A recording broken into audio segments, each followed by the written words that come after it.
Friends, आज class 12th की chemistry हम लोग उत्प्रेरक की क्रियाविधि के आधार पर उत्प्रेरण का वर्गीकरण पढ़ रहे थे। तो classification of catalysis on the basis of mechanism of catalyst, उत्प्रेरक की क्रियाविधि मैकेनिज्म ऑफ कैटालिस्ट के आधार पर on the basis of mechanism of catalysis, classification of catalysis. उत्प्रेरक पदार्थ की क्रियाविधि कि उत्प्रेरक किस प्रकार से किसी रासायनिक अपक्रिया की गति को बढ़ाता है या घटाता है, या बना हुआ उत्पाद स्वयं उत्प्रेरक की गति को बढ़ा देता है, बना हुआ उत्पाद स्वयं अपक्रिया की गति को बढ़ाता है। तो इसके आधार पर उत्प्रेरक को निम्न 4 वर्गों में वर्गीकृत किया गया है। धनात्मक उत्प्रेरण पॉजिटिव कैटालिसिस, ऋणात्मक उत्प्रेरण निगेटिव कैटालिसिस, स्व उत्प्रेरण ऑटो कैटालिसिस और प्रेरित उत्प्रेरण इंड्यूस्ड कैटालिसिस। धनात्मक उत्प्रेरण और ऋणात्मक उत्प्रेरण के विषय में कल हम लोगों ने जाना।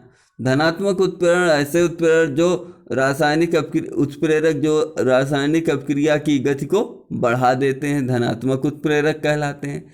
तथा यह घटना जो धनात्मक अपक्रिया की गति को बढ़ाती है, धनात्मक उत्प्रेरक कहलाती है। अब ऋणात्मक जो अपक्रिया की गति को घटा देते हैं। अब आज की डेट में हम लोग स्व उत्प्रेरण और प्रेरित उत्प्रेरण के विषय में पढ़ते हैं। तो स्व उत्प्रेरण देखते हैं। स्व उत्प्रेरण ऑटो कैटालिसिस, किसी रासायनिक अभिक्रिया में बने किसी उत्पाद द्वारा अभिक्रिया की गति को बढ़ा देना स्व उत्प्रेरण कहलाता है। कि जब किसी रासायनिक अभिक्रिया में बना कोई उत्पाद स्वयं ही उसी अभिक्रिया की गति को बढ़ा देता है, तो ऐसा पदार्थ स्व उत्प्रेरक और इस परिघटना को स्व उत्प्रेरण कहते हैं। जैसे उदाहरण दिया गया है, अम्लीय के अमेनोफोर द्वारा ऑक्जेलिक अम्ल। ऑक्जेलिक अम्ल का सूत्र होता है COOH बॉन्ड COOH, या इसी को कहते हैं H2C2O4। ऑक्जेलिक अम्ल का ऑक्सीकरण इस अभिक्रिया में प्रारंभ में अम्लीय के अमेनोफोर द्वारा मंद गति से होता है।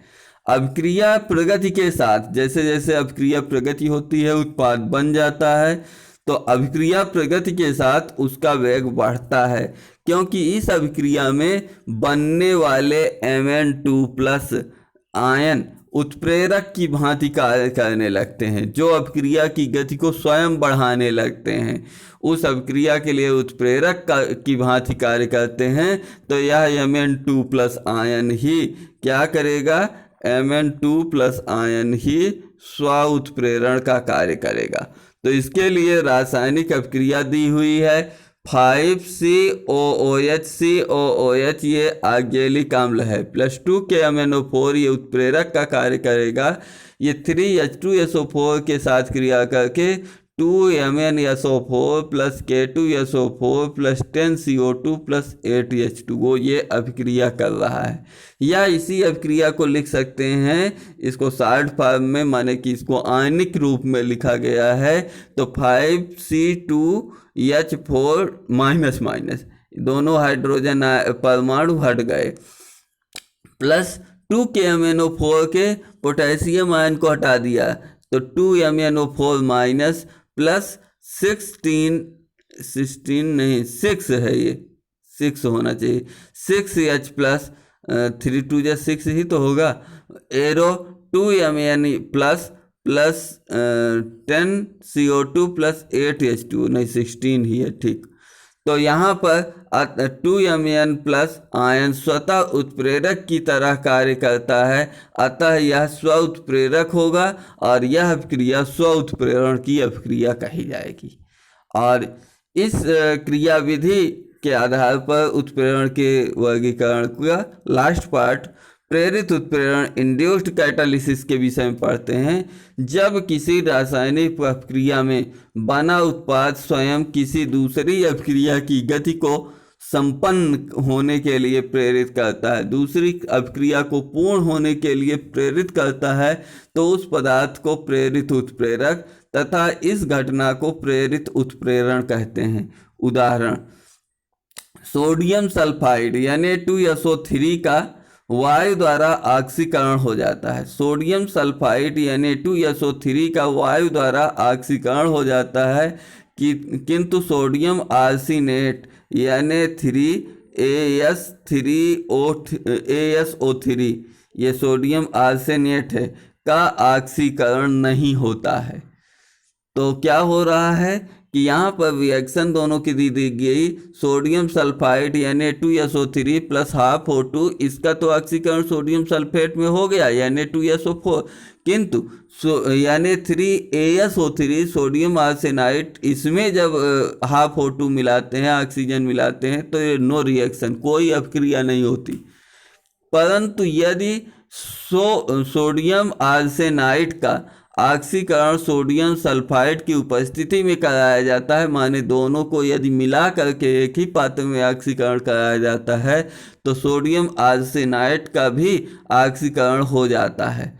तो क्या होता है कि sodium arsenide Na3ASO3 plus Na2SO3 sodium sulphide plus oxygen O2 प्रेरित उत्प्रेरण की अभिक्रिया हो रही है, तो Na3ASO4 सोडियम आर्सेनेट और Na2SO4 सोडियम सल्फेट बन जा रहा है।